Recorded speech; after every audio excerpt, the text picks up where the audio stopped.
तर बीएसपीच्या सर्वेसर्वा मायावती यांनी ही प्रतिक्रिया दिली आहे। दरम्यान आणखी एक मोठी बातमी, मुख्यमंत्री शिंदे सहकुटुंब मतदानाचा हक्क बजावणार असल्याची माहिती समोर येते। ठाण्याच्या वागळे इस्टेटमधील केंद्रावर ते मतदान करणार असल्याची माहिती समोर येते।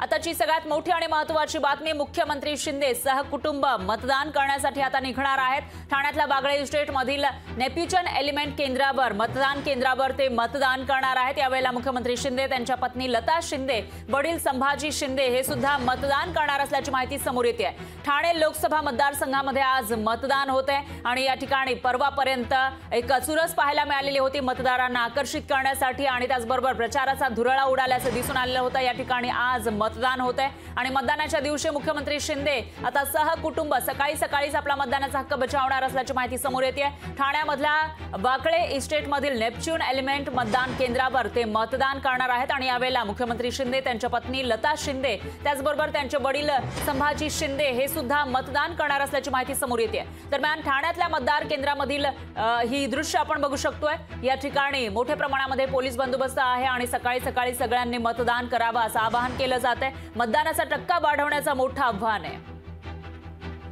दरम्यान धुळ्यामध्ये सुद्धा आज मतदान होते, धुळे लोकसभा मतदारसंघामध्ये, आणि इथून आपले प्रतिनिधी विशाल मोरे हे आपल्यासोबत थेट जोडले गेले आहेत। विशाल, काय सांगाल? मतदान सुरू झालंय, काही मिनिटं झालेली आहेत, धुळ्यामध्ये कसं चित्र दिसतंय, कसा उत्साह आहे मतदारांमध्ये?